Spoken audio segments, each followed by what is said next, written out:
Hello, I'm Susan Dinkle, and this is my EDL 854 case study.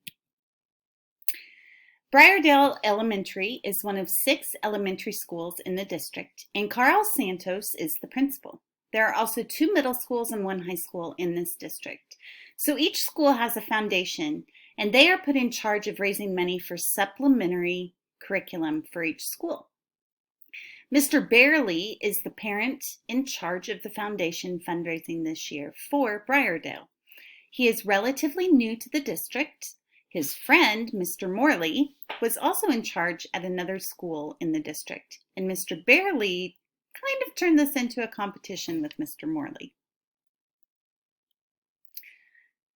Mr. Barely didn't understand the laws of raffles in the state, and he raised too much money to legally fall under the appropriate amounts for a school or a nonprofit. Someone obviously tipped off the sheriff. He arrived the night of the drawing, and then the sheriff proceeded to arrest Mr. Barely, who was later charged with a misdemeanor and received probation for his part in the raffle. So when we talk about the legal and ethical issues that are involved here, there are a couple. Legally speaking, raffle laws vary from state to state. So in some states, raffles are legal. For instance, in Kansas, we don't have to have a license for a raffle as long as it's going to be under $25,000. And we are a nonprofit entity. Obviously, schools would fall under this category. Ethically speaking, since every school is raising funds, this further increases the amount of disparity between wealthier areas and more poverty-stricken areas. The school needs some sort of oversight to the fundraisers because when illegal things happen, as what happened here at Briardale, it's our reputation that gets brought down, which is obviously going to mean less enrollment in the future.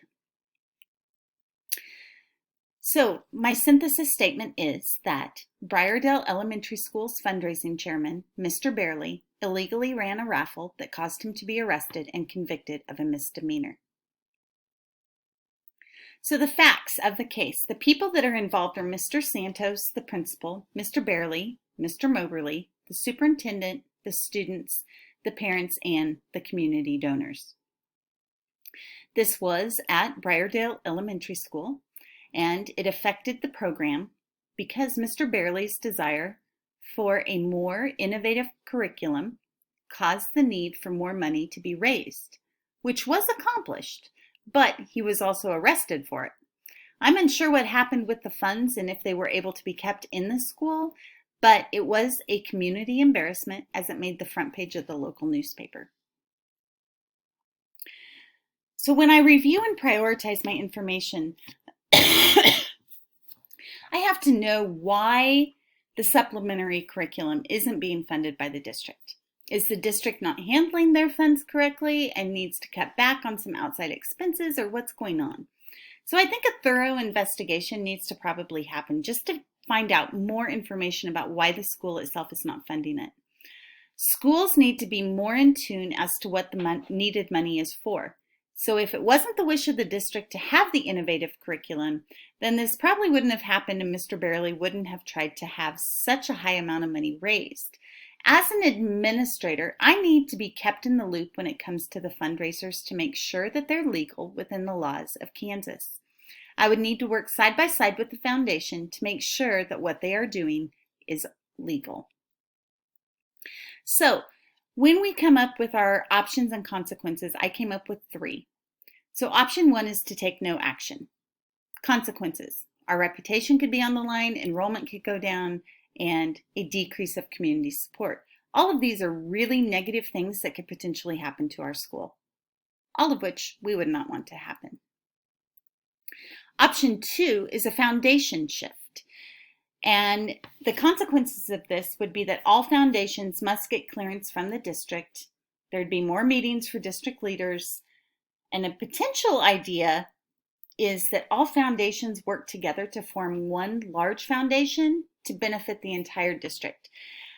By doing this, you could potentially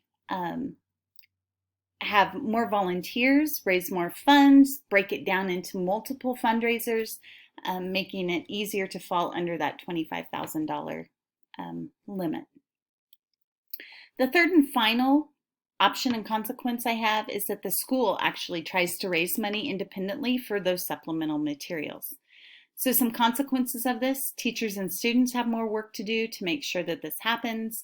The principal would have to have more oversight.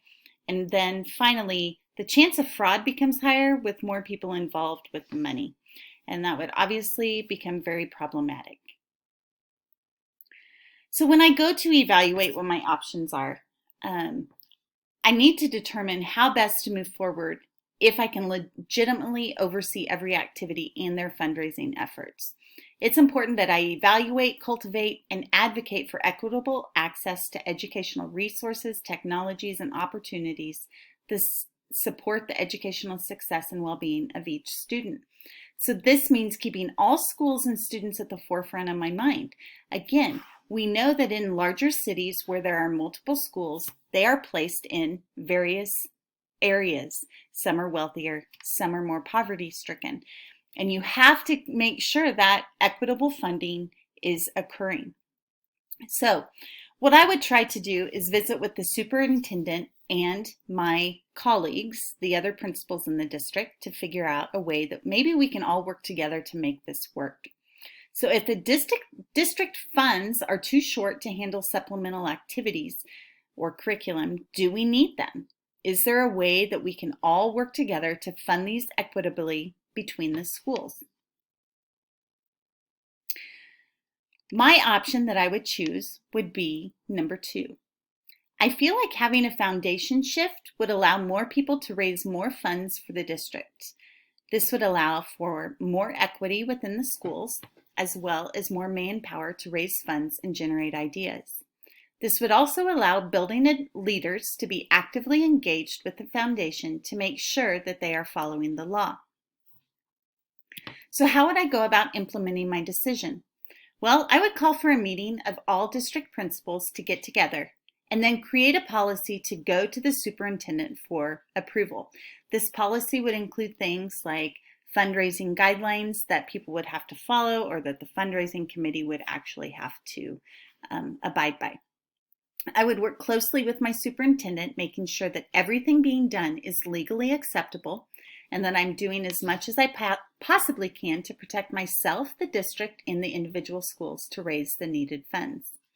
I would then create the foundation committee and incorporate a leader from each foundation that would meet to raise the needed funds. This foundation could be broken into smaller committees for various programs with the principals overseeing separate committees. For instance, if someone is more in touch with the arts, maybe that's where their passion lies, that's the committee, the fundraising committee that they would want to be the head of, or same with music, or same with athletics, whatever the case may be. If they are unhappy with this decision, then I would probably move on to option 3 and just allow the district to raise those funds. Yes, that puts a lot of pressure on your teachers, but ultimately they are the people that want this curriculum or need this curriculum, so they should have some sort of a stake in raising the funds. These are the standards that I met. Thank you for watching.